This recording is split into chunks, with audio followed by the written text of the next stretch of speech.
all people. He's not saying his family members. He just approached you. 7 years investment. People are human beings. Even me, if I was poor, my parents could not sponsor my education. I know that if I tell this man that I'm not marrying you, he would remove his sponsorship. I will not tell him. The worst, I will finish the school, I'll pay him back his money, and I'll tell him sorry. Because she's obviously poor. I don't told you.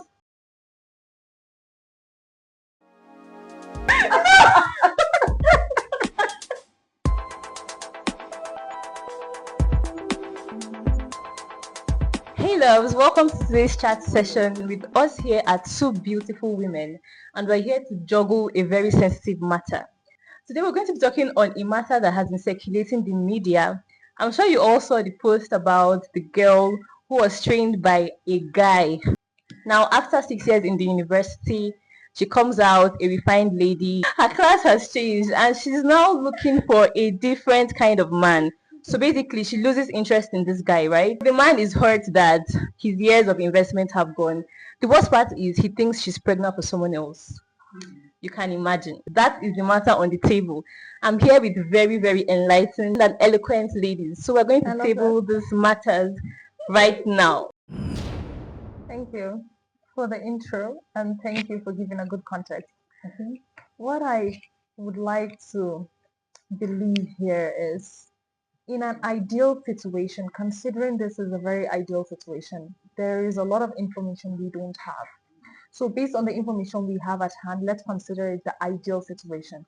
In this case, to me, the girl is being disloyal because how on earth would a man train you to a university level, and let's assume why she doesn't want to be with the guy anymore because he's no longer her class, assuming that is the reason. If he's not your class, would you have gotten the level of exposure you have now to be able to see that he's not your type without his funding, finances, and support? You'd definitely not be here. You'd still be stuck at a level where you feel like he is your type.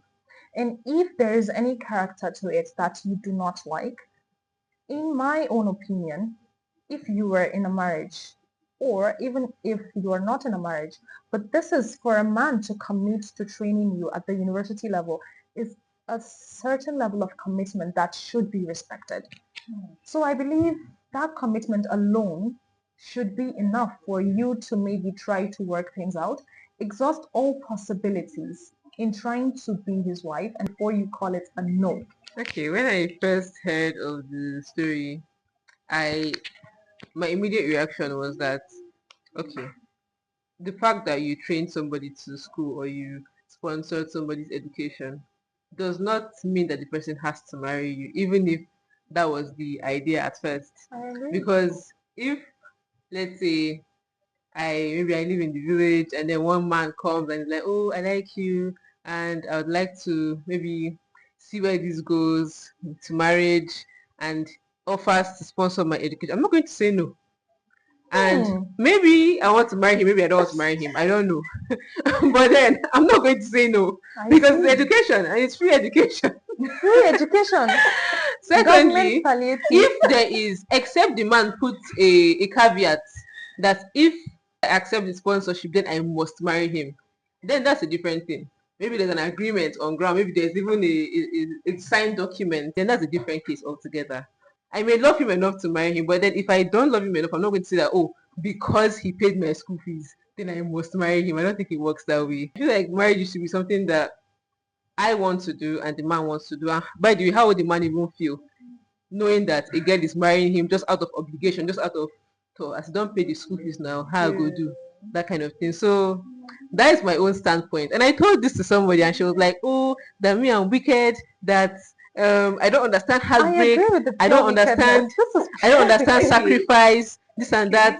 Yes, the man sacrificed, but there is no signed document. Right. Do you think it is reason enough to marry somebody because he trained you, especially in the context of not having had a conversation before this? Let's assume the girl attended a government institution. Do we have that information? Yes, we're told she went to UN. Okay, it's a government. It's a government institution. We are all aware of strike. Yeah. Let's assume it's a 4 year course.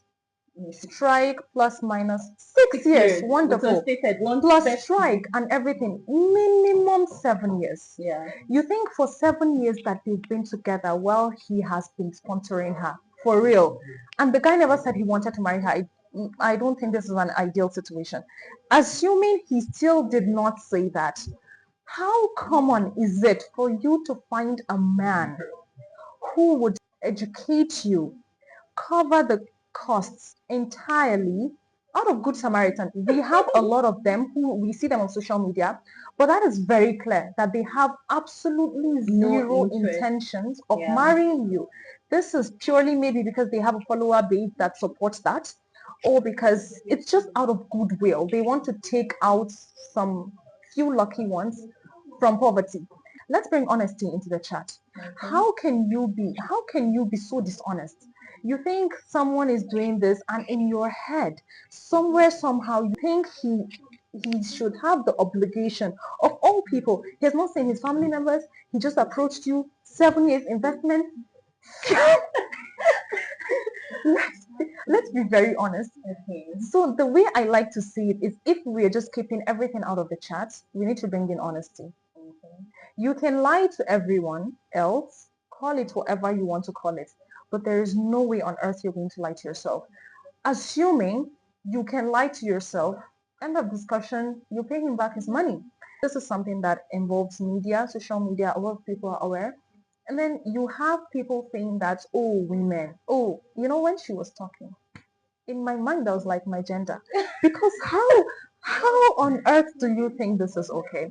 You talk about patriarchy, and now there is a rising trend of matriarchy, but in my own world, I don't think this is the view we should give matriarchy. Because when you look at it, if we're trying to curb patriarchy, and then men are now at the receiving end, believe you me, we're going to be back to even a worse problem. I don't even think there is a tiny possibility that he did not mention the intention of marrying her. Maybe if not at the beginning, somewhere in between he did. First of all, I don't think that this has anything to do with patriarchy or matriarchy. What I think that it has something to do is conscience. Let me say human conscience, morals, right and wrong. So yes, in reality, the man could have mentioned, there's a real possibility that he could have mentioned that he wanted to marry her. But then I think if you tell somebody that you want to marry them, you have an idea of if this person actually wants to marry you. So let's say the girl was able to successfully deceive him. You cannot prove that maybe at first when she accepted the offer that she did not have any feelings for him. Because let's just paint the picture. You go to the rural area, there is a poor girl somewhere, she doesn't have any exposure, this and that. A guy comes with a lot of money, says, I like you, I want to take you to school. At that time, I'm sure that she could have had feelings for him, like real feelings for him. There's a man that wants to marry me and he's going to sponsor my education, like a 2-in-1 package, so let's go for it. And then over time, she sees that, oh, this person isn't the person that I thought he was, or I'm not the person that I thought I was. Maybe she changed. As Oluchi said at first, maybe she had a more broader point of view or broader scope of life, and she saw that, okay, I think I want more for myself. Now the moral thing to do would have been to tell the man that, oh, I don't think this agreement, if there was an agreement, can follow through. Give him like a kind of update that, so he said he will know that, okay, oh, that would have been the moral, or when it comes to right and wrong, the right thing to do. But then I still don't believe that the man has the right to force her. Of course, he cannot force her to marry him. But then in the post, he was like, he wants to do juju for her so that she will run mad. I feel like it's a lot. It's too much. I'm sorry. If the man is so pained, he could ask her to pay back the money. I think that's the best that he can hope for. Because even if he was to take the girl to court, which he can sue her for maybe emotional distress or manipulation or whatever. then she should give him back his money. Emotional and financial distress. Yes, and yeah, that's what I said now. So she should give him back his money. But then the fact that he has gone to go and involve some kind of spiritual something, and the person that even posted it was like, that she, if she even knew where to find juju, that she'll find juju for the man. Like, let's actually be realistic. This thing can just happen to anyone. Yes, maybe you should have told him, but then what are your choices? Most of us have parents that are going to sponsor our education, and then you're seeing a philanthropist. Because you probably won't tell the man. Hey, but philanthropist, the audacity to call this man a philanthropist is why I have to interrupt you. Oh no, this is so uncalled for. Philanthropist is just a way to excuse the fact that you are also a thief. Okay, you're seeing sorry. You are seeing a kind, benevolent man. Because me, I've removed it already. I want to give a special shout out to another of our colleagues from Maria, our videographer. So shop from W Scent. This is her brand. Very beautiful fragrance. Trust me, you would not regret it. Thanks for watching. Bye. Bye.